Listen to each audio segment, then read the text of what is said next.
as of yesterday, now a Democratic candidate for governor, current state representative in Madison, Francesca Hong joins us in studio. Good morning. Welcome. Thanks so much for having me. First time on WTMJ? First time on WTMJ. Welcome. All right. Well, how was launch day yesterday? Exciting? Surprising?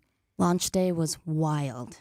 That video reached folks far and wide. Even some Republicans said it was pretty good. Even some Republicans. I mean, folks underestimate the reach and the joy of somebody in the service industry can bring to politics. Well, and I guess that's because I will note, I think multiple people noted, compared to some of the other Democrats who've gotten in, you were really the only one who'd stayed away from the national politics as far as not mentioning Trump by name, not talking about federal policies, but really talking about the working class and how hard it is to get by right now.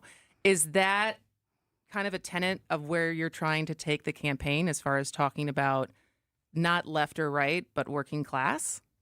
Absolutely. This is about the people of Wisconsin and the movement that we have to build working class people power. And so practical policies around childcare, fully funding our public schools, paid leave, investing in our care infrastructure to make sure that care workers who are taking care of our seniors, folks in the disability community, that they have fair wages and good working conditions. These are the issues people, whether they're in Wild Rose, Ashland, Madison, or Milwaukee, care about. You've been in the legislature for a few years. What have you learned from your time there that sort of leads to this race? I've learned that unfortunately, for a lot of people, they don't feel represented by their state rep or state senator. I've learned that building relationships is incredibly important in order for us to build good legislation. And I've learned that this lefty from Madison can work with a Republican to pass one of the most historic bills, including Asian American history in K-12 public schools. And you should be lauded for that. I was going to say, which Republicans did you work with on that bill? Pat Snyder from Wausau. Yeah, that's a good thing. You're also Wisconsin's first Asian American state legislature. That firsts are always pretty cool, and you're that person. Oh, no, go ahead. I think when I hear you talk about these things, and Chris and I talk about child care all the time, we talk about the impact of the economy on individual households, their budgets. Specifically, in the position of governor, what do you think about what we can do here? We've been sitting on a surplus for years in this state.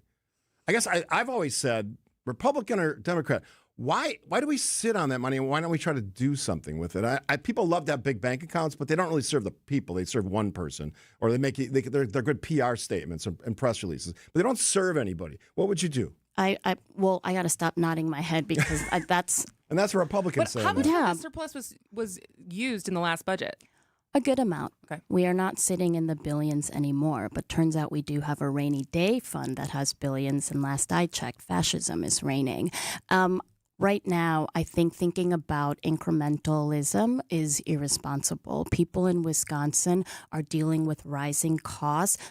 It's harder to access childcare. Our public schools they should be much stronger, but they've been underfunded for the last 16 years. And folks want to make sure that their communities, not just their households, have what they need because they know that it matters what's going on with their neighbor, too. Nobody wants their neighbor's kid to not be able to afford breakfast and lunch in their schools. And it's practical policy to ensure that we can ensure that kids have a healthy breakfast and lunch every day at school. That's why I introduced the Healthy School Meals for All legislation. So when the pushback comes as far as how do we pay for all of this, because that's always the question, right, is like people being very protective over where their tax dollars go and taxes going up, right? We know that. We know how much property, while income taxes in Wisconsin have gone down, property taxes continue to go up across the state. And so as middle class and working class people continue to pay more for goods and cost of living and taxes, you kind of understand, and they don't feel like they're getting the services back. How do you justify raising taxes? That frustration is very real. This is about fairness. Right now, we do not have a system where the folks in the top tax brackets are paying their fair share of taxes. I think John Menard made over $18 billion in the last year, and he's not paying his fair share of taxes. We need to be innovative and creative when it comes to governing.